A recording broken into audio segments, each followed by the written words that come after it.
We're back, Bitcoin 2026. The Bitcoin conference has been gone. We have been gone for 1 week, and now we are back. Today, I just realized today that today is the strategy earnings call for everyone that has one or two shares.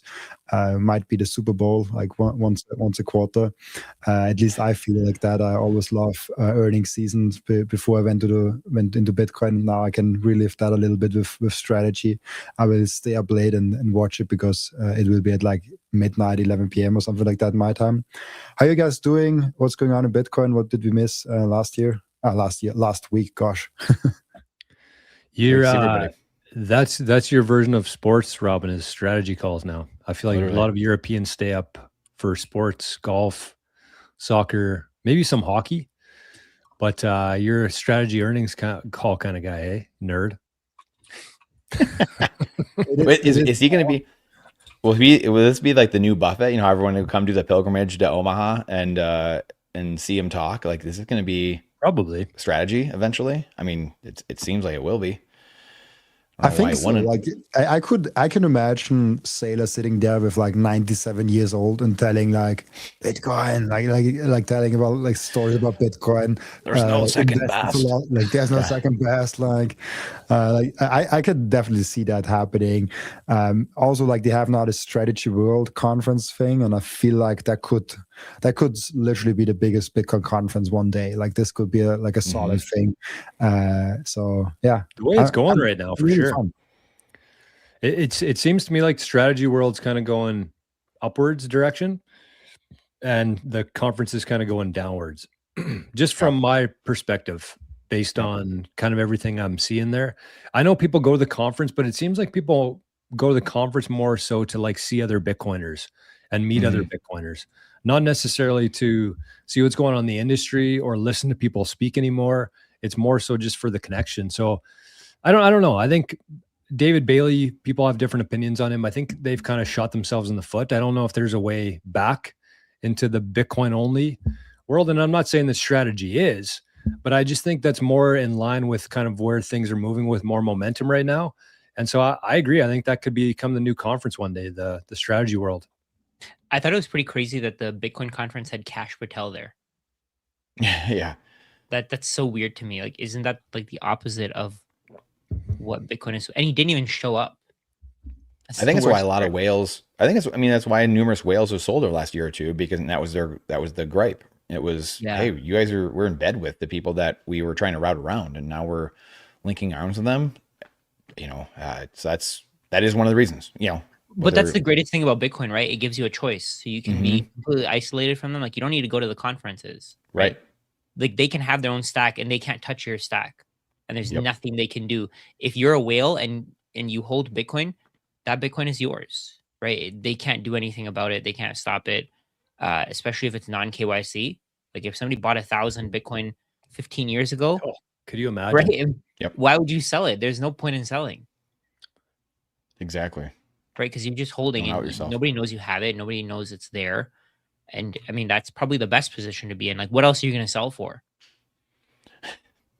Well, if you sell for dollars, how are you going to get those dollars? Like, those dollars are obviously part of the legacy financial system. So that makes no sense to me. Yeah. I mean, what would you you just go around, I guess, asking people for if you're going to purchase things like, hey, I'll buy this $5 million thing from you, but I'm only going to do a Bitcoin. I mean, you'd probably get numerous people to do it. You know, if like, hey, I want that $5 million, you know, the normie, you know, like, okay, like I'll do it. So yeah, I mean, maybe not today, but in a couple of years for sure. Oh, yeah, for sure. Yeah. What are you going to buy though? Like, let's say, for example, you have $1 billion worth of Bitcoin. You're probably going to buy properties. How many properties do you need? I buy property. Right. One. Property. Yeah, one. Yeah. Like, hey, I want a boat. I want a property. You know, one of a couple things, and that's it. You know, that's just you living your life, though. Right? Correct. Yes. That's not you exiting. Yes. That's more like. Thank that's you. More Yeah, like that was. Have your Bitcoin, it was just living your life. Yep. Exactly. That's like, I'm okay with that. That's perfect. Yes. That's smart, right? What else are you? You're doing it to save time. You're doing it to save. I mean, your life. You're preserving your life. Living your life. Yeah, exactly. And then you're just preserving the rest. Yeah. Yeah. Extremely valuable. But like, if you're just selling because you're thinking that, oh, the FBI is involved now, and I don't want to hold Bitcoin anymore. I don't know. I don't Right. Right. And that is interesting. Yeah. I think kind of where a lot of Bitcoiners, I don't know what the audience would be like here in terms of this, but like you guys seen businesses before where they vertically integrate and they kind of control their whole, the inflows, where everything goes, everything that, all their partners with everything. I kind of foresee that for people, maybe not at this stage today, but like in the next couple of years, 5 years, 10 years, I think that's going to be a big focus for Bitcoiners, is kind of doing vertical integration in their own life, where they control their own food, they control their own water, they control pretty much as many aspects of their life as they can, just because they've lost complete trust in the system. And I really don't know what that's going to look like, because I think that there's going to be a lot of people that remain stuck in that system by choice or not. And I think Bitcoiners more than anything in the future are just going to have choice. That's what I see. Choice. That's Bitcoiners' biggest thing in the future, is having choice. That's the key. So sorry. I have a family friend who's selling a condo and they want to leave. I was just thinking, that's your wealth, right? Like that's their savings. They held it for years. They're leaving and now they're forced to sell it at whatever the price the market is going to give. And they have no choice. They can't take it with them. And I think that's one of the massive advantages of Bitcoin over really anything else, right? If you're leaving, like they want to go back to they want to go back to India, so they're from India. They want to go back. They want to go back to the land that they have and all that. But now they have this condo. They bought it at a certain price and they expected it to like go up in value. But now the market's down, and they can't take the condo with them. And holding on to it, think about the headache. You have to deal with tenants, especially from that far away. Right. It's impossible. And you don't know who's trying to scam you. You don't know who's trying to screw you over. And like, think about the headache there. Whereas if they just bought Bitcoin, they just take the private keys with them. And actually, Brendan, that's a conversation that maybe I listened to your podcast with Mike Green. That's a conversation that maybe he should have. And like, that's something he should try to understand, because I don't think he even has thought that far into Bitcoin. Who's Mike Green? That's really just a big macro investor over the last 15, 20 years. And, he just, to Rajat's point, like I would interview him. I would just try to interview him and just like, hey, what are your thoughts in the world? What's going on? And they just started coming after me, like middle of the interview of like, he had a bone to pick with Bitcoiners. Let's just say that.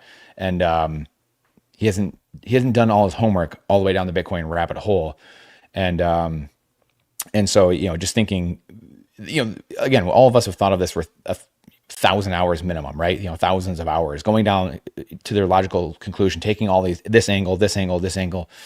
And you can tell like someone like Peter Schiff or Mike Green, or, these really smart guys, like even a George Gammon, really, really smart dudes. And they just haven't taken all, and part of it too, honestly, is I think there's a lack of faith in some of it too. Like a lot of these guys lack the faith in the sense of like humanity and what humanity will do, which I don't begrudge people. Like I know a lot of people are black-pilled right now, but it's just the incentives of the society that are architecture. It's the architecture of deceit right now. And that's what fiat is. It incentivizes everyone to be at each other's throats, long story short, where Bitcoin flips that upside down.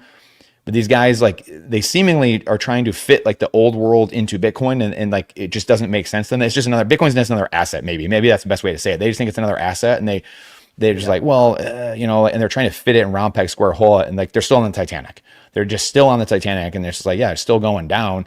And like Mike Green, he was just arguing with me over and over again that we need to educate people. Capitalism is working great. The dollar is there to destroy debt, and that's what it's designed to do. That's what it's for. People need to learn that. They need to understand that. And capitalism incentivizes you to learn that. And if you don't, you're on the street. The problem with that, as we know, though, and I asked him 3 or 4 times, and he would not answer the question, multiple different ways I was trying, is I was like, Mike, I agree with you. We need to re-educate people, but the system won't allow that. The incentive of the system don't align with what you're saying and what I want. What you and I want that's not what the state wants. The governments don't want that. Central banks don't want that. Clearly, government-run education, pop culture, media, that's not the alignment. The alignment is to go the other direction. So how do you out-propagandize the state? You have to rip, in our minds here, it's rip the money printer away from all these people running things, whether they're benevolent or malignant people or not, it doesn't matter. Like the natural ebb and flow of the state is to just get more and more power. History has shown us this for thousands of years. So it's not that one person's evil, or there's 10 or 1,000 people that are evil in government. It's just the natural flow of government. But if you take that mechanism away, then it starts to heal. It's just Jesus and the money changers coming in. And the 2 times he got really mad, when Joe and I talked about this yesterday, is when he kicked the money changers out of the temple. And then what happened? The blind, the weak, the lame, those that were the lowly of society, the meek, the humble, it started to naturally heal, and they slowly came back into the temple as he drove the bad people out, in essence, the money changers, the banking cartel. And so it shows you that the incentives are flipped upside down. And a lot of people, they just assume they start on first base. Like, right, they're playing the game, they start on first base, and they're not starting from first principles. And that's the hardest part. They know so much that isn't so. And they know so much of this old system, Peter Schiff, Mike Green, George Gammon. And I mean, God loves some of these people. Like George Gammon has spent thousands of hours studying the plumbing of this old system. Jeff Snyder, thousands of hours, Eurodollar University and all this stuff. Brilliant dudes. I mean, way smarter than me. And, like 4 of me would equal probably one of these guys' IQ. But that's the problem. Bitcoin's not an IQ test. It's an ego and humility test. And that's where a lot of people fall short. So that's the whole thing there. Like that's the whole thing with guys like that, is it seems like the longer they've been in something like that, the more time they've allocated to something like that. Sunk cost fallacy. Yeah. Yeah. It's like 100%. they can't see anything else other than that. And the more invested they are in it, the less likely they are to find something new, because then it seems like they've kind of wasted their whole life. 100%. Right? Like Bitcoiners, if you want to understand Bitcoin, you pretty much have to start from zero. You have to go in with a completely empty mind, because it's so much different than the system that we've grown up in here. And guys like that, their head's full. And they've done well. Not wrong. Yeah. Right. It's just not what's going to be. And that's why it's just ego, right? It's like it keeps them in it, and it stops them from thinking. Like for him, for example, I know that he said that his wife actually suggested that they buy Bitcoin at $25. Mm-hmm. Who knows? Maybe he doesn't want to admit to her that he's wrong. Maybe he was like, "Oh, I know about finance. You shut up. Stop suggesting stupid things to me. We're not going to do the stupid shit that you're saying." And now, like, he has to admit to her, like, "Hey, I was wrong." And he's not willing to do that, right? And the conversation that he was having there with you, Brandon, it really felt like he was just trying to show you, no, you're young. You don't know. 100%. You don't have experience. Yeah, 100%. I've gone through it. I've gone through like that. He was like, it was like, that meme, old man yells at cloud. Yeah. That's exactly what it seemed like. He's trying to tell you, nope, get out of this scam. You made money from it. You got lucky. And he doesn't understand it. He doesn't want to admit it. Like I think that's the people in the old system, they can't get away from that. And they need to tell us, like, oh no, you don't know shit. You're a dummy.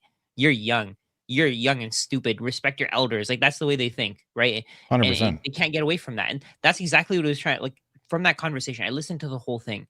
That's exactly what it seemed like. He was like, oh, sell your Bitcoin. He's like, get on the crusade. I was like, what's the crusade to you? Yeah. And he, like, I don't know. It felt like he just wanted you to bow down to him. Yeah. Yes.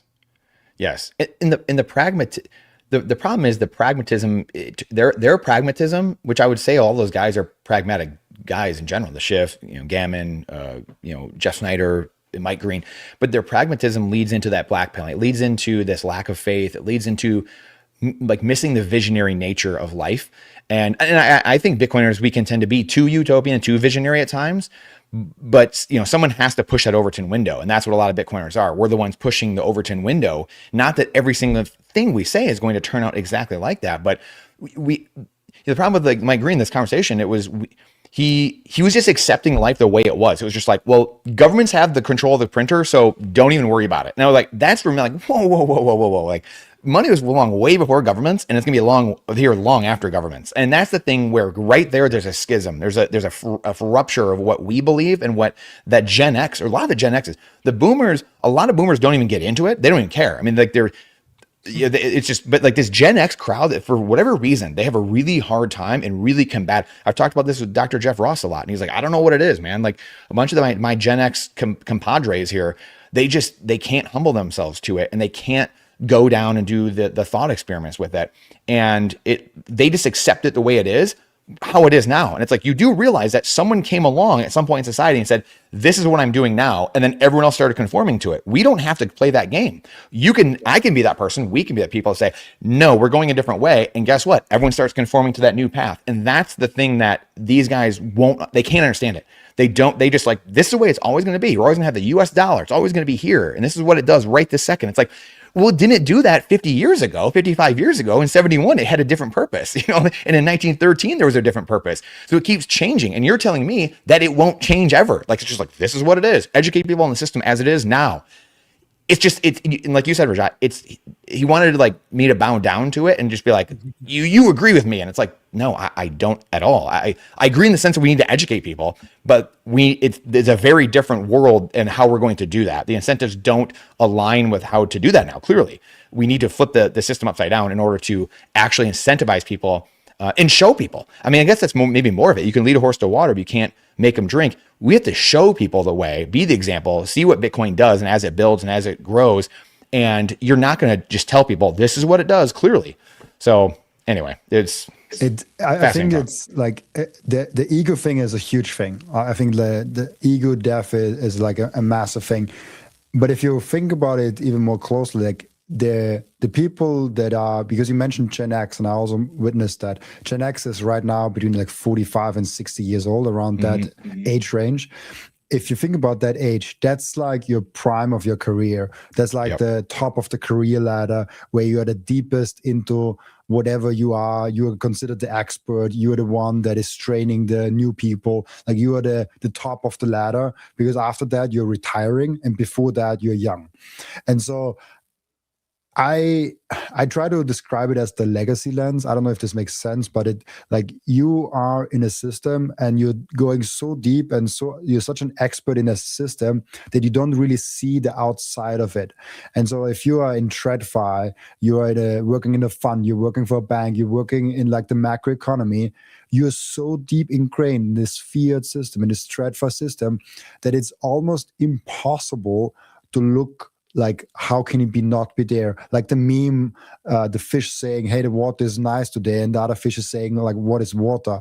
That's kind of for me the legacy lens, where those Gen Xers that are like 45 to 60 years old, and hey, there are a lot of Bitcoiners in that crowd too, that actually got it, and that are not victim of that legacy. Like that's huge.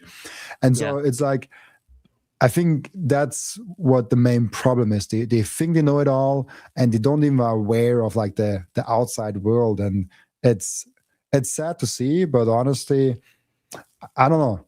I'm no longer that concerned about orange pilling people. I don't know how you guys think about that, but I'm not, like, for me, Bitcoin is a force of nature, and you either go with the force of nature or you will be rolled over by it. Like that's literally how I look at it. And if someone doesn't get it, or someone like spits on it, I'm like, I only feel bad for the people listening to you and not for you.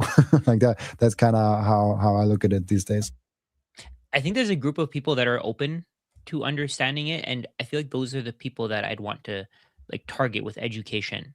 If I can aim at those people, then it's all worth my time, right? Whereas there are people out there who they just think they know everything, right? And they don't want support. I mean, there's 8 billion people on Earth, right? If you can, my goal is if I can orange pill 1 million people, that's a very small percentage, but if I can do that, I feel like that can really change things. But I mean, mostly like in that group is mostly people who just have savings, and they're open-minded, and they have the right mindset towards money, and they're willing to learn, right? And that can exclude all the people who are just closed-minded.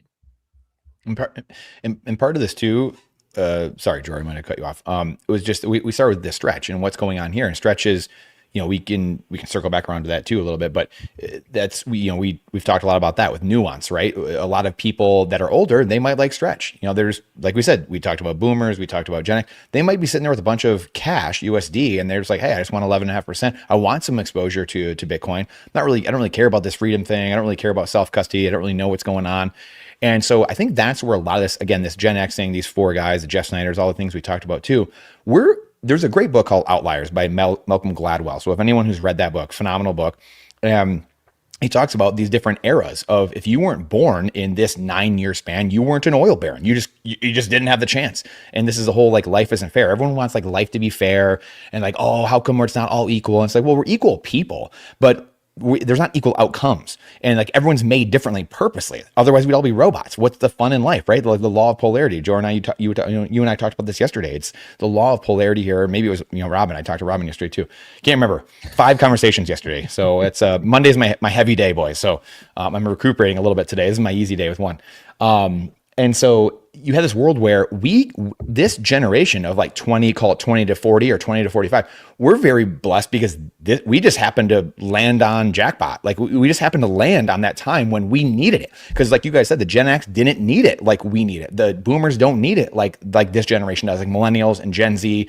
And so they lived a good life in the sense of they had that opportunity. Things, there was milk and honey flowing. And I was like, oh, everyone's let's go. Rates are coming down for 40, 50 years. And then we were born into just chaos everywhere, just whatever. It was 9/11. It was, constant, .com crash, like all the way up to GFC and COVID and all that stuff.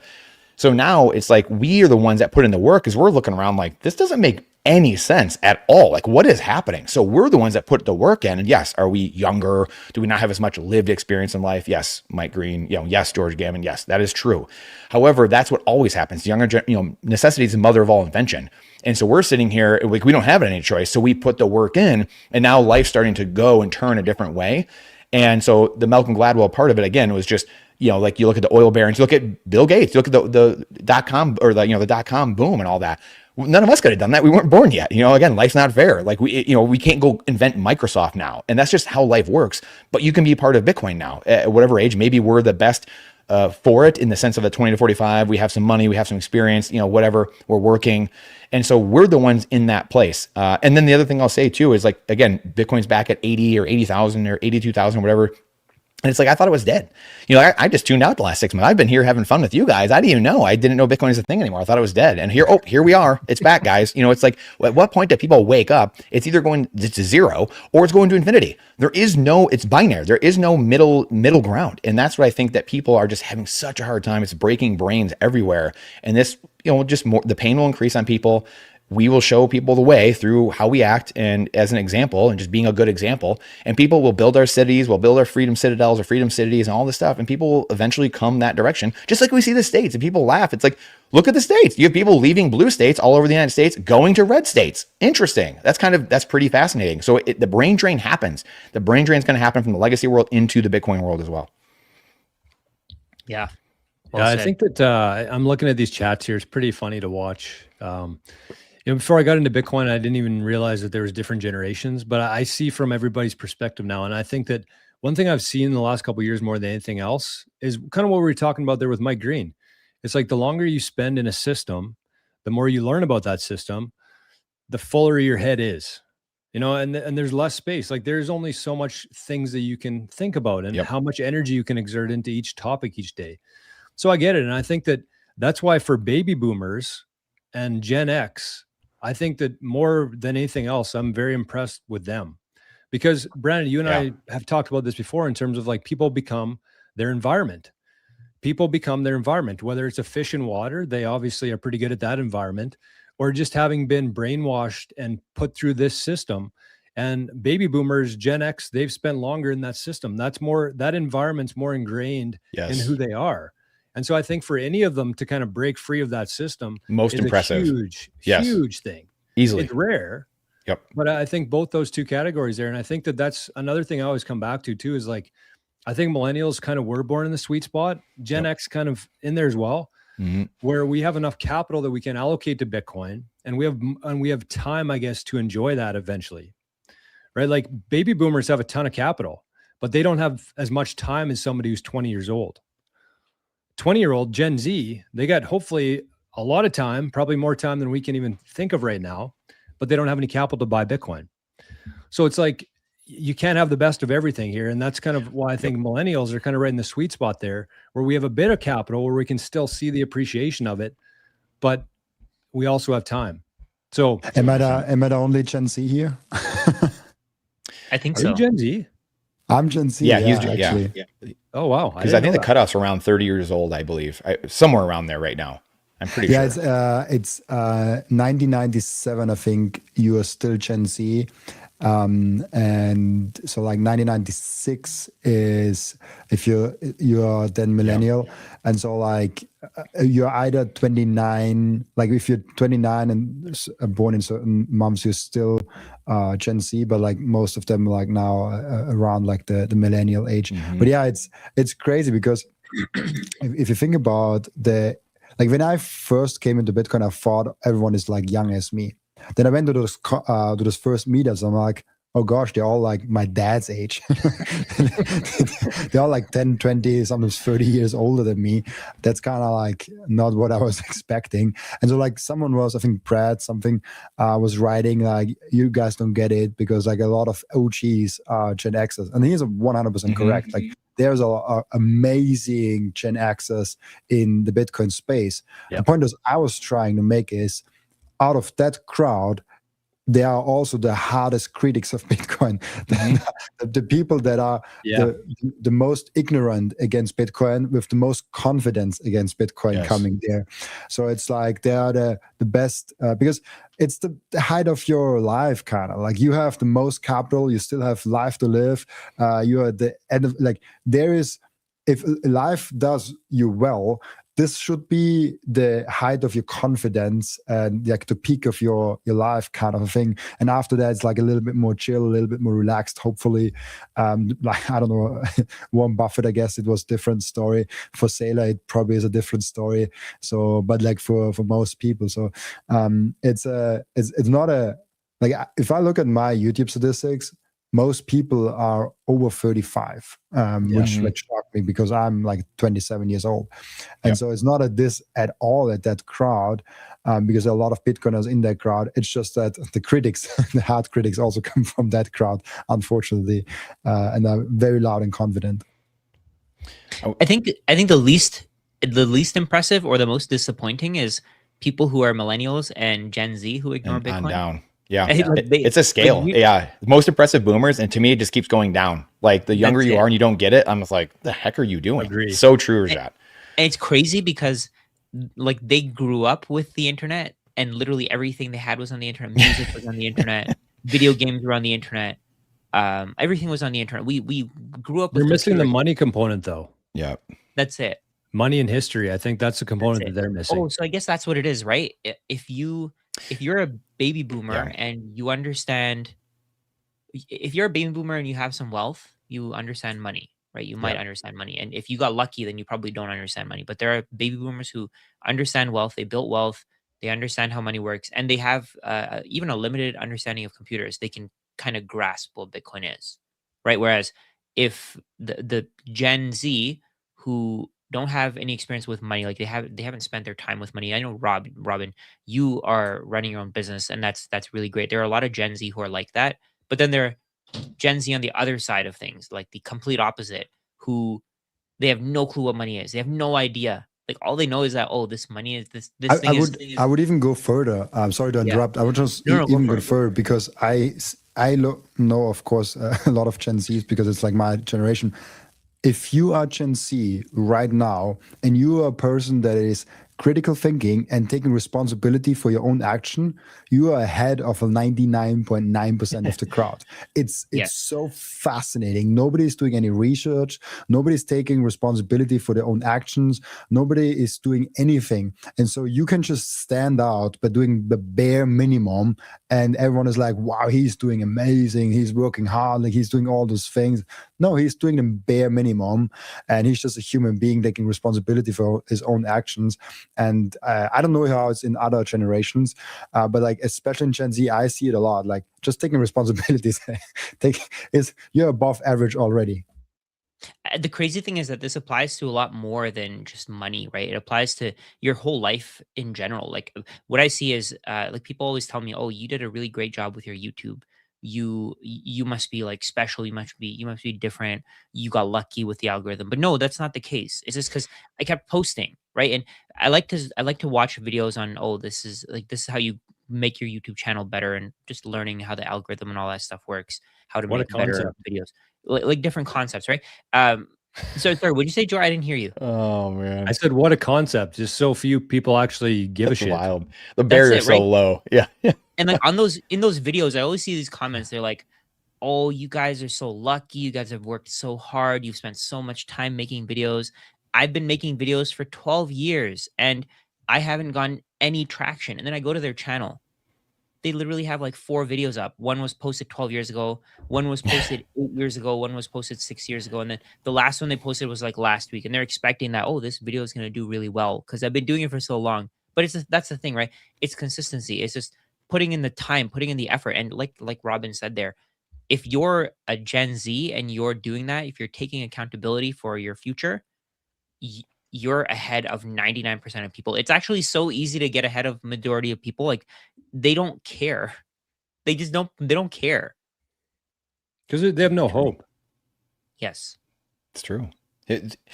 Julian Figueroa, when we were in Vegas last week, he had told me that his channel, which has got to be a complete outlier. I would imagine there's really no one else. Maybe Isabella, but his channel is like 15 or 20%, like 18 and under or something like that. So really? Wow. yeah. So just crazy. I mean, there's got to be no one even close to that. Again, maybe Isabella. Number, yeah, it's a big number. I mean, I think mine's like 0. It's like a rounding error. Rounds to 0, maybe like 18 and under. So that's really, really interesting. But it is a spectrum, Rajat. Like it's just most impressive. That's why I look at like the Larry Lepards of the world, the Bob Burnett's, like a lot of these guys where I'm like, man, like that is wild. Like how you can have that much lived experience and still be that open-minded that like, hey, this 68 years I've lived or 60 or 75 years could be wrong. Yeah. And that to me is so impressive. Crazy.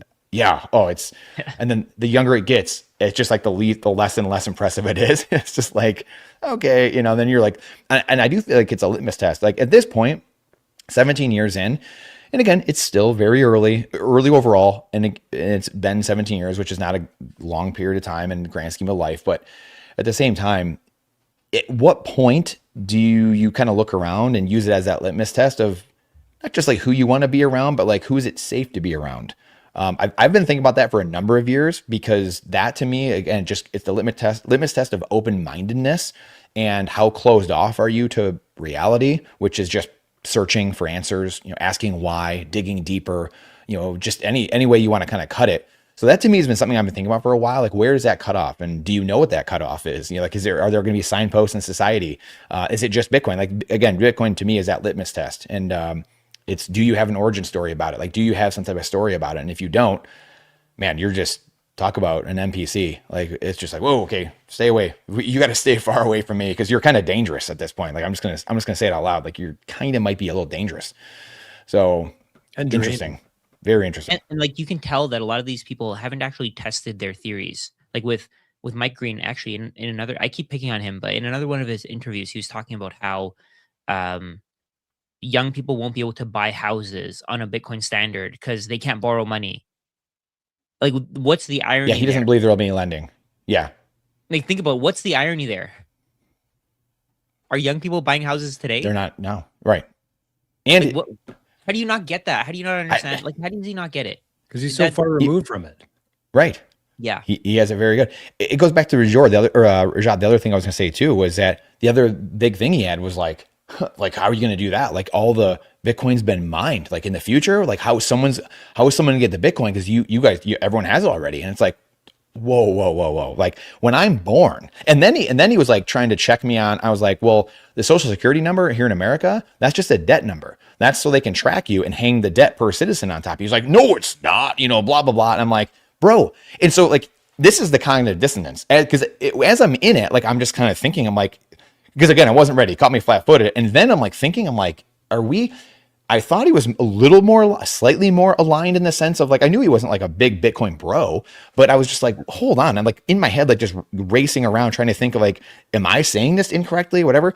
And then he was like, well, how? And so then he goes from that angle to like, it's not the debt. The Social Security, your birth certificate is not hanging the debt on you, which it is. I mean, you go look at usadebtclock.org, debt per citizen, debt, boom. As soon as you're born, you have all this debt. Not only that, he told me in that interview that you can't have Bitcoin because now when it's all mined or it's all out there, how am I going to get any basically? And it's like, bro, like my family came over here way later, didn't get Malibu real estate early. All of our families here in Americas, Robin's still over in Europe, but the families that came over here, weren't just gifted, at Ellis Island. Like, here you go. You want some Malibu, Miami real estate? Or like when you're born, they're not like spraying you with a trust fund. Like, oh, here's currency all over the place and sprinkling on your family. It's like, it couldn't be more backwards. But he thinks you can't get Bitcoin when you're older or when it's gone because it's gone. So good luck. And then, conversely, he was telling me it wasn't debt that was hung on every citizen, and that's your social security number. As soon as you're born, you're in the hospital. Boom, there you go. That's how backwards. And he's a smart dude, probably 150 to 180 IQ guy. I mean, that's mind blowing. Definition of the peak of the bell curve. Yeah, easily. The peak of Mount Stupid. Well, he's so too smart, and he's too smart. That's the thing. Is like the people who aren't that smart. They're like, okay, well, let's just keep it very simple here. They print this currency. They don't print this currency. I'm going to buy the currency that they don't print. Okay. And then people on the other side of the bell curve are like, okay, well, this really makes sense because I understand history. I understand economics. I understand hard money. I understand how things change and evolve over time.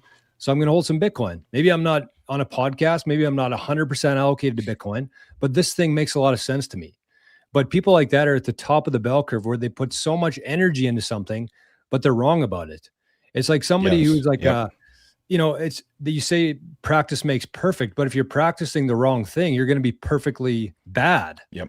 Perfectly stupid. Perfectly wrong. Yeah. Right. Perfectly wrong. Right. Like that's what it is. And I always love the logic mistakes they're making. So when I hear this argument, what Brandon was, I did not see the interview, but like what you just said is, I don't think Bitcoin will succeed because there will not be any more mined. And this just is like, okay, so you think Bitcoin will be such an amazing asset that nobody wants to sell it for whatever price. So that's what you're basically saying. Like it will be so drastically amazing that no matter how high the price is going, nobody is selling it to you. Nobody is exchanging it for whatever other thing you can give to people. I'm like, and no one needs to buy goods and services ever, Robin, ever. Literally. Yeah, it's like how do you like what is going on in that moment? So it's really literally it literally went against everything he said in essence, like you said, like because not in two ways. You're saying no one will ever need to buy anything ever again because it's such an amazing asset, such an amazing money that I will just want to hold the money and like stare at my hardware wallet and I'll never need a car or need food or I'll never need any of that again. But at the same time, even if you were thinking from a fiat mindset, Mike, wouldn't you want to get a bunch of Bitcoin? Because if it was going to go that high and everyone was bidding against it and no one would sell, it's just going to go to infinity because no one's going to sell. Like you'd want to hold that asset. Like it made sense from neither the Bitcoin side nor the fiat side. I mean, it's just like you makes your eyes want to bleed. That's it. It's similar to what Peter Zahan said, right, in his conversation with Joe Rogan, where he was like, another Gen Xer. So all the people who own Bitcoin are going to get wealthy and the price is going to go up forever. No way, not on my watch. I'm not going to let that happen. I'm going to convince everybody to not buy Bitcoin. Like that's basically what he was saying. Right? And that's crazy because he could, instead of going on a podcast and talking about something that he didn't understand, he could have gone and studied Bitcoin. Like he could have watched one video on YouTube. Have you guys seen Lynn Alden's video? She has one video and she just posted. Yeah. And so good. Like crushing us all and just crushing it. Yeah. Like so good. All you have to do is watch that one video, 30 minutes, and you're good. You don't need to make stupid arguments like the ones that you did and be a ridicule, like a joke for the rest of the world to just laugh at, right? And that's, I don't know, even on the podcast, like it really seemed like he just couldn't see it because he didn't understand the value and he thought nobody else can understand the value either. And part of it too is ego. Like you guys said earlier, it's like, it's just ego. It's an ego test. It's like my wife said this, my brother-in-law said that, and now I'm pissed off and I don't want to admit that was right. Period. All of us bought at some point for the first time and there was a ton of people that bought before us. Yeah. Right. And it's like, that's going to be the case forever. I mean, it's like I bought last week or something like that. And guess what? There was 10 million people that bought before that buy, like, it's like, that's always going to be the case. And then eventually you can't buy it. It's like, and going back to you only work and mine it eventually because it won't be the US dollar or these, these cuck bucks anywhere. But you have this world where, like we were saying earlier, like you can't, you're not going to get any more of it, or it's going to be mine. It's the freest and fairest system. Like if you were going to design a system, how could you design a freer and fairer system than this? Where like the Cantillon effect with the currency, it's a bunch of guys that went to a private island somewhere, designed it, Jekyll Island, all these systems are created in behind closed doors, very opaque. And then you have to basically go to the halls of power in order to get more of it. That's what a lot of these politicians have figured out. They're like, okay, I just need to go do that. Or Warren Buffett, God love him, or whoever. It's like they figured out I need to get close to the money printer. That's how I'm going to make my special connection, whatever. And then you have Bitcoin in contrast, where the only way you can do it is, yes, you can buy it now with your previous fiat, your previous work and energy, or energy. Yeah, right. And so you can do it, or eventually it's just going to be that what Robin is saying, like, guys, you're going to need goods and services at some day when it's just a Bitcoin standard. If you don't provide value for society, then you won't get more Bitcoin. You can spend your Bitcoin, but you won't get more of it. And so that's this changing of the guard, this bridge to this new world that, again, it's tough, it's just very tough for people. And what's the saying of, science progresses one funeral at a time. And that's just the way of the world, unfortunately. And I think it's, oh, go ahead. It really feels like what you said before was true, Brandon. You said that people like this are dangerous. Like they actually are, because it feels like he's competing with his wife.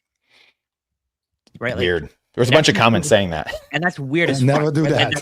Sorry, I just swore, but that's really weird to me. Like the fact that like I'm pretty sure, I'm 100% sure, like his wife probably doesn't have a financial education. She probably just heard about it on some random podcast, and he thinks that, oh, she's an idiot. She doesn't understand money. I'm the one who's taking care of the money for the house. So why would I listen to her? And like, that's what I mean, right? If you can't even, like, if you're competing with your wife, then what do you think of some random guy on a podcast? That's your competition. You want to just kill them, right? Like that's your prey, if anything, right? And like if you can't take ideas from your wife, the person that you spend your entire life with, like how are you gonna get along with society, right? And that's, to me, that's really dangerous. To me, that's like always like, what is this guy gonna do to backstab me? How is this guy going to try to hurt me? Like, how is he going to try to take what I have to prove that he's right? What's really sinister is, and again, we're not saying that that's Mike Green, right? And that's not what Rajat is saying, nor am I or any of us. But it's an analogy, or maybe not an analogy, but let's just extend it to its logical end conclusion again. What happens in the greater US dollar network? We're seeing it right now. If you go against the fiat system, you are taken out. That's what happens all over. War, all over the place. And we've seen it with the US the last, 30, well, I mean, for a long time, long time. But if you go against the system, Gaddafi, I'm trying to think, Saddam Hussein. Yeah, exactly. I mean, you see, if you leave the network, that makes the network weaker.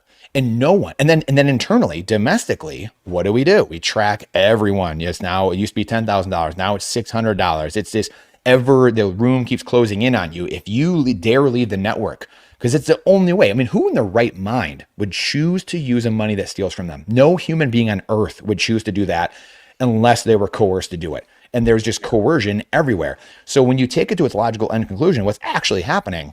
This is why I've been thinking about this for years. And this is why, Rajat, you just said that as well. Because when you keep backing it like into more and more micro, like just your daily basis, you're kind of looking around. And even though the guy on the street is not, he's not saying you should use the dollar because it's going to make mine weaker if you leave the network. He's dangerous in a different way. I mean, they're similar. It's a similar way, but he's dangerous in the sense of he's like mad. It's this ego and pride thing. So now we get to the very microest of level, the most micro level, and it's just people mad at you. Look, we've seen the articles. Bitcoiners are psychopaths. Hey, they're to blame. They took down the system. And that's kind of what it just doesn't get talked about very much because this is obviously a very polarizing issue, but I think it's going to come more. I think this talk's going to start happening more, I guess. Maybe let's just say that.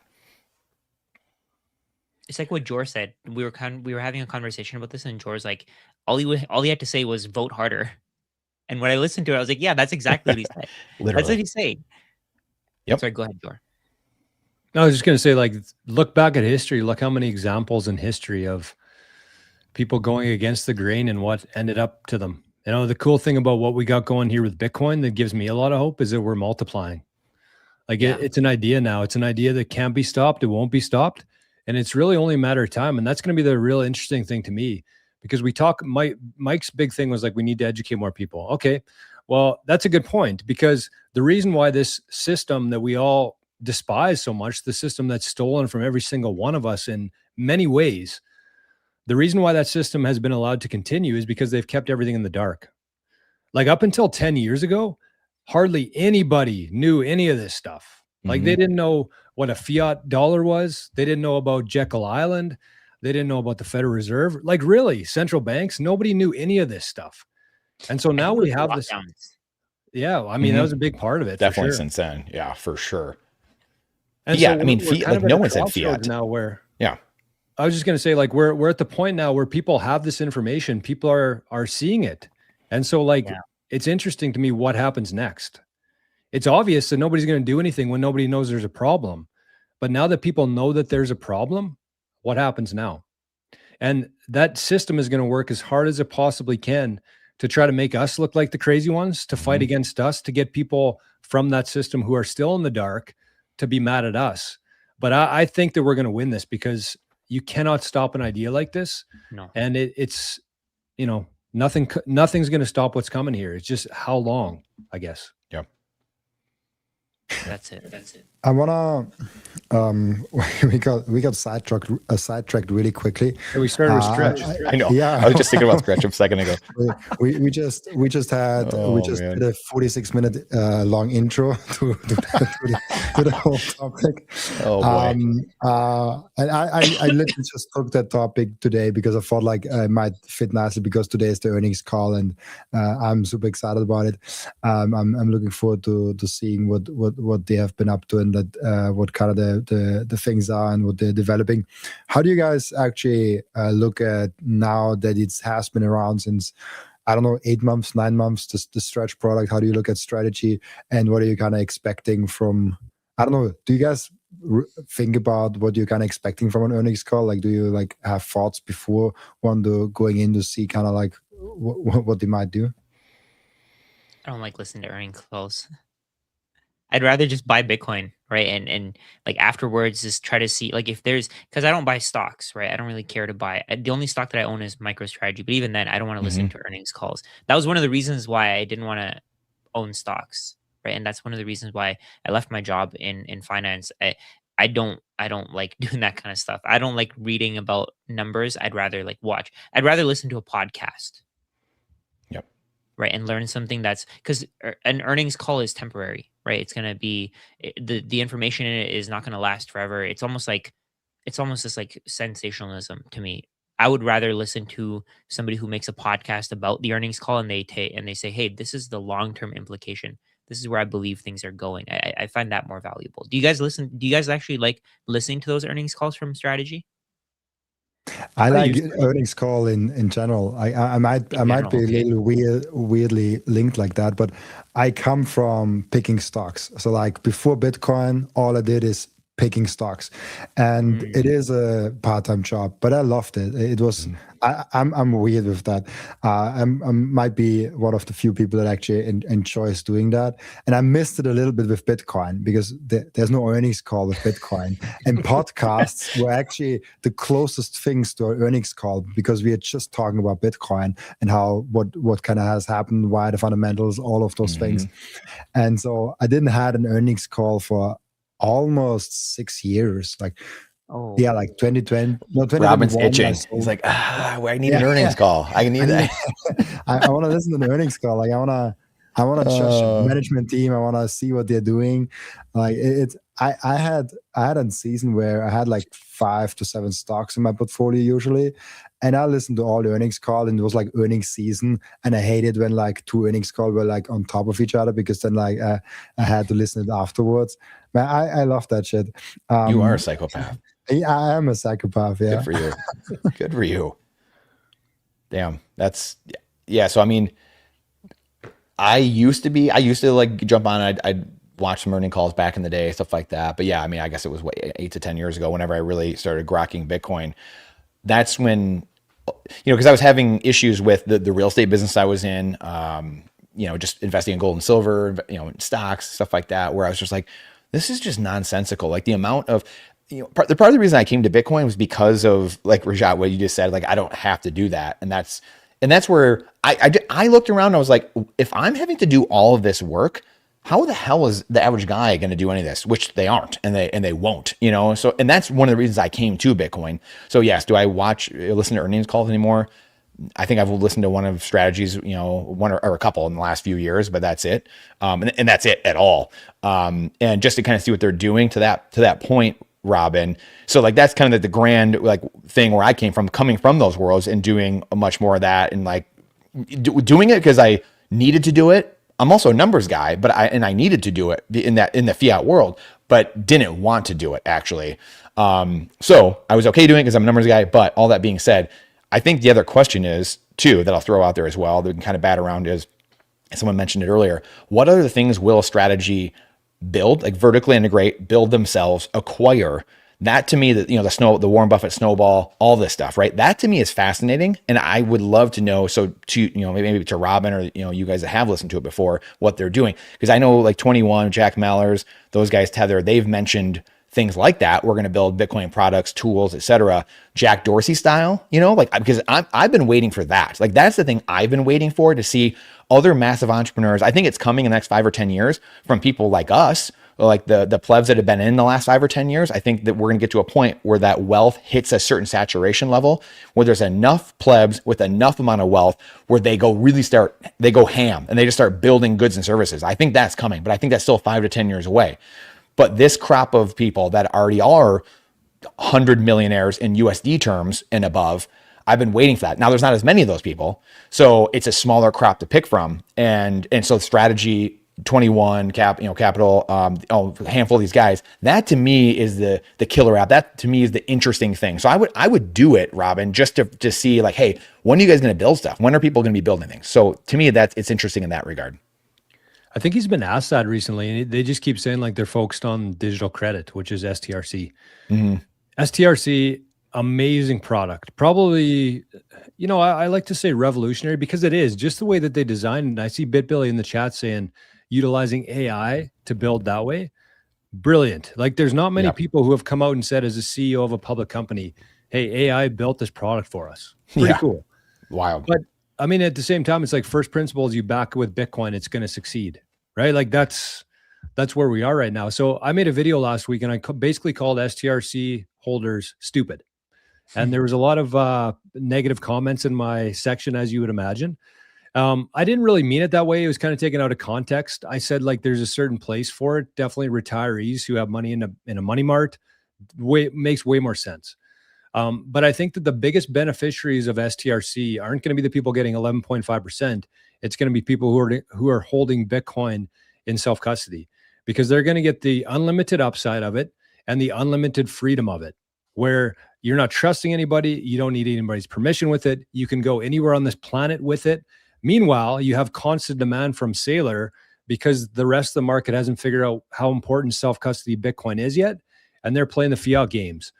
So it's one of those things where it's a super interesting, probably the most innovative product in history, how it's built, how it's designed, and how useful it is. Really, like it's total selling blue itself. ocean.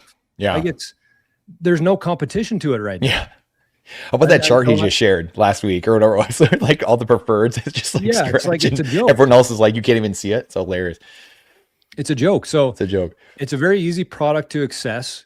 You don't have to watch 100 hours of YouTube videos to try to figure out how to hold it. You can still beat the market, but at the same time, it's all funneling to Bitcoiners, self-custody Bitcoiners. I think MSTR holders too are kind of left out of this right now, but they're going to see huge implications of it in the future. And that's kind of what Saylor said. It's like Saylor takes a lot of shit from people, but during that presentation that he gave at Vegas, he basically said, if you got 6 months, I think 6 to 12 months where you need that capital, STRC makes a lot of sense. Yep. It's time. If you got a 10-year plus time horizon, yep. Bitcoin in self-custody, own the asset, own the commodity. Yes. And he said, if you want to kind of boost that and juice that up a little bit, then you hold MSTR, you hold the equity. Yep. So he's not trying to trick anybody here. I think that's what people are missing, right? So that was my takeaway from it. He's trying to build a yield curve, right? Mhm. Where as your time horizon gets longer, you get more of a return. You're gonna get more volatility. But if your time horizon is short, you're gonna get a smaller, more fixed return, and you're not gonna face volatility. That's what he created, right? And all the preferred instruments that they created are a result of that. Yep, 100%. You guys hold any stretch? No. I do not. So I have a tiny, small fraction of my portfolio in MicroStrategy because my wife had an old existing, retirement thing from an old job that she, whatever, like got stranded. So whenever it was, I don't know, years ago, whatever, 4 or 5 years ago, I put it into MicroStrategy at that time. And it just sits there. I don't even check it, to be quite honest. I literally don't even check it. It's just been growing, but I don't check it over the years. I have an idea of where it's at, type of thing, but I had to find the login. I guess maybe I got to find the login. I don't check it that way. Literally, you forgot your MSDR password. Literally, I have to go look it up. The other question I want to throw at you guys though is, because this is the other interesting thing, is for a stretch, when do they start feeling a pinch? Because at some point, whether it's a year from now or a couple of years from now, if this keeps up, you would imagine the banks are going to feel they're going to get hit at some point with deposit flight out of the banking system. I mean, where in your guys' mind, when do you think that happens? Because that to me is like when the rubber really meets the road. Because if you have 11.5% and there's nothing even really close to that, I mean, is there anything even close to that right now out there? That's so. That to me is good, because again, right now people don't even know. I mean, I was mentioning this to somebody yesterday, that one of my family members, whatever extended family members, they're finance bro, whatever, and he didn't even know what strategy was. And so it just shows you how early we are in all of this, And so, and I have another Wall Street family member who didn't even 2 years ago was just completely oblivious to Bitcoin in general, and private equity guy, Wall Street bro, 40 something year old, type of thing. So that to me is interesting. So I love your guys' thoughts on just if you thought of that at all, because that to me is when the rubber really starts meeting the road and the banks are getting hurt by capital flight out of that into stretch. I think it's just a matter of time. Like I said, it's kind of selling itself right now. Yeah. Like it's going to spread. I feel like every holiday you have like that, and every kind of event, they only happen certain times every year. Right. But like Thanksgivings, the Christmases, somebody's like, hey, I'm getting 11.5%. I'm not paying a financial advisor anymore. And somebody's sitting there at the table. They're like, what? Last year I got 4% and I paid a 2% fee to my advisor. Like, what's going on? So I think the product sells itself. In terms of the banks though, I think they're shitting their pants right now. Yeah, I really do. But that's the whole thing. It's like these last 5 years while Saylor's been accumulating, that was like the what had to be done. And it's like nobody's going to come close. Brandon, you mentioned the percentage there. Nobody's going to come close to that rate because they're not going to come close to the Bitcoin. Like no other entity on this planet, US government, the UAE, Russia, China, nobody's going to catch strategy. And so if this does play out the way we expect it to, they're the ones holding the cards. As long as they can keep that secure, I guess that's another question, and where it is. But if they actually have the Bitcoin and they figure out, I kind of mentioned that too in the video. I said okay, they built this product. It's doing very well. They're promoting it. Now they need to figure out how they're going to secure that capital, because you can't be trusting Coinbase and Fidelity and all these different institutions to hold it for you. You need to build that fortress around your company. Where nobody can attack you, nobody can rug you, nobody can subpoena you. It has to be spread out, and Bitcoin allows for that, which is really cool. Do you think proof of reserves? We got into this yesterday, I think in the Bitcast or something like that. But proof of reserves, do you guys think that's holding Stretch back, and even strategy? Is there a chance that that's holding it back even more? Where people, some people would come in, or a lot of people might be waiting. We're do you have it? Because that's a very big thing with Bitcoin, obviously. And if we know where it's there, people might be even more inclined, obviously, whether it's Bitcoiners or normies or whoever. I don't think so, because I feel like the people who want Stretch, they don't care about that. They don't care at all. Yeah. I don't think they care about the features and benefits of Bitcoin. I think all they care about is the 11.5%.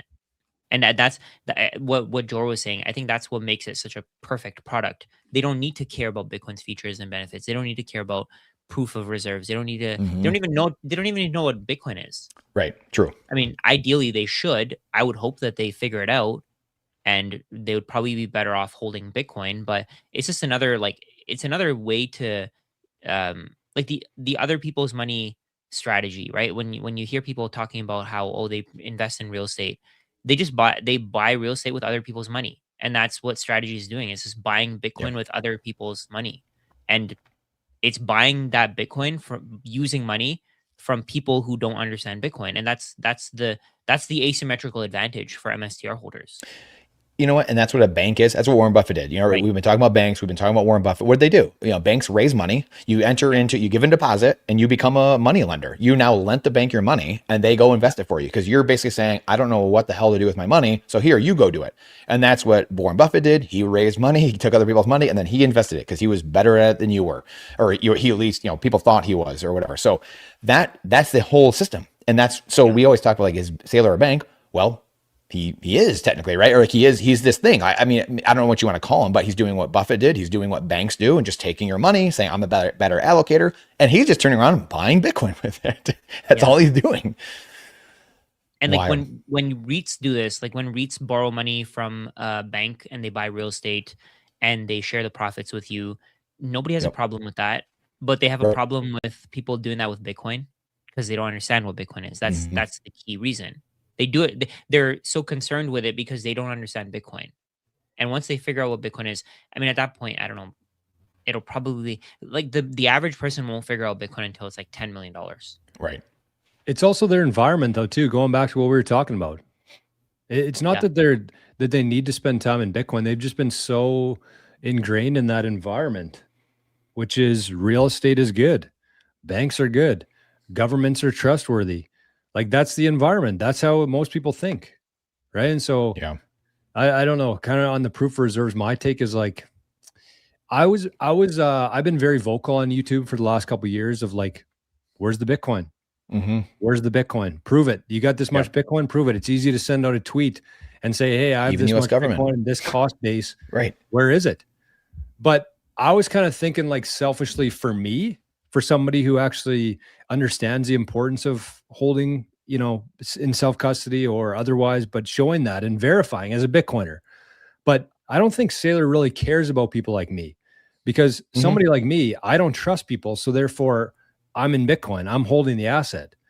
Whereas the one that Saylor's audience that he's talking to, he's thinking like 50 years out where everything's going to come together here. That's where he's most concerned. So I think that whether or not it is actually a privacy breach for him to share his addresses, I don't think that it is personally, but if that's what he thinks and he's trying to protect the asset as best he can right now, it doesn't really do him much benefit to show proof of reserves because again, he's not targeting guys like me or you or Rajat or Robin. Right. He's targeting people who want returns, who want cash flows. And so I think that he's kind of playing the longer game and I couldn't really see that before. I thought that he was talking to people like me, but I'm not Saylor's client. He's thinking further out here. So I think he's going to build things in place. He'll definitely show proof of reserves at some point, but I think that he's going to make sure that his foundation is rock solid before he goes down that road. That just seems like a Saylor thing to do. I'm not sure if he ever does proof of reserves. Like I have no clue about like 20, 30, 50 years, like a lot can happen. But think about all the scrutiny, all the things that he has to go through to show proof of reserve, and think about the chaos that will break out if there's an address that all the Twitter trolls of strategy and like the haters of strategy are looking 24/7. And if there's some funds leaving and people like, oh, he's selling Bitcoin. Oh, like I don't know if the massive attack surface that he puts out there, just to be transparent, are so beneficial to him and to the shareholders that the scrutiny that he gets from that, the public scrutiny, the transparent, like think about the address management. Maybe he just like moves something in the better custody. Maybe he moves something around. People see it, make an article, make a hit with it. And like like there is so much money into strategy and so many eyes on strategy on Saylor every single day. That would be just another headache that he has to deal with on a potentially daily basis. So as a Bitcoiner, I would fucking love to see proof of reserve. But I also trust Saylor that he's not an FTX Celsius thing. Like he has literally like, I don't know, 2-3 companies that anyways audit him. Like I don't think that Saylor is rehypothecating Bitcoin. I don't think he's reporting more Bitcoin than he actually has. And so like if what is the upside to that and what is the downside to that? Like I have a hard time seeing actual proof of reserve of strategy might change in 20 years. I don't see it anywhere close to like the next 5 years, maybe 10 years. It's just like when I think right now, put yourself in Saylor's shoes, like all the headaches that you have to deal with already, and then like you want to have another headache, and people like telling you like, oh, you sold Bitcoin, like it's not really happening anyway. So I don't know. That's just my thought on it. I think you're right. I think you're right. And I think that maybe when you consider that, maybe it's just because you're talking about like moving coins and like the public perception of that, another headache.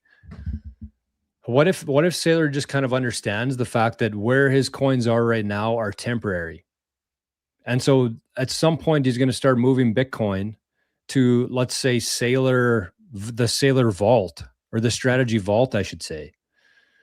Then I think once he gets into there, it'll change a lot, because if he's not planning on actually selling any Bitcoin ever, you can pretty easily show a couple different addresses to show how many coins you have. I think at some point he's going to have to, because I don't know, man. Like I know what you're saying with the 2 or 3 audits there. Like I come from an audit background. I know how audits work in the sense of like when it's very tainted. It's a very tainted system, because as a company, let's say that I'm Saylor and I'm a public company, and therefore I have stakeholders to report to. So I have to go out and hire auditors to verify the numbers that I have are correct. So that in its sense is a huge, what would you call it? Like, what's the phrase I'm looking for? It's like you're hiring somebody. Like it's a conflict of interest. That's what it is. And you sign off on it and you say, this is not a conflict of interest, whatever. But it is, because you're hiring somebody, paying them tens of thousands of dollars or millions of dollars to look over your numbers. And if something's wrong, what do? You have to fire them, and they're not going to get paid next year because they found something in your books that wasn't accurate. It's a very screwed up system. And so I think that it's still necessary based on where we are today, I guess, but you can't rely on those numbers because they're people. You can't trust auditors. You can't trust a third party. It's like, that's why Bitcoin exists, is because we don't need to trust a third party, because you can look at it yourself. You can see, here's the address, here's how much Bitcoin they have, end of story, no audit required. So I think that at some point, Saylor is going to have to do that. I just don't think it's right now. But I know what you're saying, Robin. Like I'm with you. I trust Saylor. I trust the audits, but you look at Enron, they were audited too before. And that was one of the biggest blowups in history, right? Financially. So I was just going to say, like, you can't trust the individual because you don't know what their actual intentions are. You don't know who they had a conversation with. You don't know. You're in bed with them. They're your auditor. Yep. You're in bed with them. You're paying them. Yep. Exactly. Yep. Like it's such a huge conflict of interest, just that alone. It's kind of like having a gold-backed stablecoin, gold-backed token, you know? Exactly. You have to be trusted, right? Like that. And that's what Who's doing that's what the auditing? entire fiat system is built on, right? I think literally. And this is the differentiation between Bitcoin and fiat. So with Bitcoin, you're investing in certainty. You know for a fact that if you have the private keys, if you've taken care of them properly, you know that you have private keys to whatever amount of Bitcoin you have out of 21 million. Nobody can change that. Whereas with fiat, you're investing in probability, right? Certainty versus probability. So the chances of, this bank going down, what are the chances of it going down? What are the chances of your brokerage account being closed down? What are the chances of your government taking your assets away? What are the chances? Maybe the chances are low. That doesn't mean that the chances are zero. Mm-hmm. That never means the chances are zero. And that's what you're investing in. You're investing in trust. You're investing in the chances that somebody's going to take your wealth away. Whereas with Bitcoiners, we know that nobody can take our wealth away. We know that, like, if it's well, for the case of an individual, maybe their wealth can be taken away, but maybe somebody can do something to take their wealth away. But as a group, as a whole, I would say that the majority of Bitcoiners are going to hold on to their wealth much, much longer than anyone in fiat. Yeah, they actually want to. They actually want to hold their wealth, they right? choose to, yes. No one wants to hold US dollars because they're constantly selling it for assets. They're selling their dollars to acquire assets, which is the hilarity in all of it. And Bitcoin's opposite. Yeah, I mean, it makes me think of, I trust Sailor, but I don't trust Coinbase. I don't trust the other actors in the system, basically. You know, so like, again, it's one guy. He can change his mind. He can be, you know, whatever. Something can happen to him, and so there's always that risk. But yeah, I think Sailor is seems like he's been a great actor so far, and great for the space, an unbelievable educator, et cetera, et cetera. My problem is like Brian Armstrong. You know, like all of a sudden he's like Bitcoiner guy, and then all of a sudden he's out here shitcoining and doing all of these shenanigans and more along the FTX lines of that. Like, what are they doing? You know, so that's where you start getting into these messy games of where is the coin at and who's holding it and what custody is it in, and maybe who knows. I mean, does Sailor get into that game eventually? Kind of like you guys kind of alluded to in a way. So I don't know. That's gonna be very interesting to me.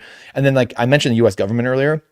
That's a whole different can of worms, and the whole nation state. You know, nation states it's anarchy, right? There's no one that's controls, you know, the nation state level. I mean, they try to, I guess, you know, some of the global organizations, but that's like, of course, the government's not going to really come out and say, this is how much gold we have. This is how much Bitcoin we have. Cause that's literal, you know, warfare basically. So they're not going to show their hand. So I would never have anyone hold their breath waiting for the US government to tell you how much Bitcoin they actually have or how much gold they actually have. Because that's part of the game. That's part of the cat and mouse game, obviously. So they can do it behind the curtain. Yeah, I mean that's the game, bud. I want to show you guys something very important. We have the channel, the BTC Mastermind channel, and we actually have as many live viewers there as we never had before, which is awesome. We have around 30 there. The other around 200 are spread around the other channels. So like having 30 there on a new channel is great. Like the percentage of people watching on that channel gets bigger and bigger every time. If you haven't been aware, if you haven't like checked this out, just like go there, subscribe. This is our new home for those talks. There will come more talks. I might actually, I don't know, spoil it and then not deliver, but like there might come something in May with one live stream that I'll test out around other topics with other people. So there's there are more conversations, not just this one coming. Even though this one is already like it's really cool to have on the new channel. So yeah, check it out. Go over there and try to chat in the community there. I think the last show we did, we were struggling to get to 300 subscribers on there.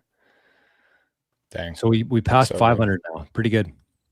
It's amazing. Awesome. Yeah, we will be probably tomorrow. We will be at 600. So it's awesome. We'll crack 1,000. We should do some giveaway. We should do something at like 1,000 subscribers. 1,000 is always a huge mark. We'll do some special, I don't know, live stream or something. Yep. Working on a book too, in the works, preliminary works.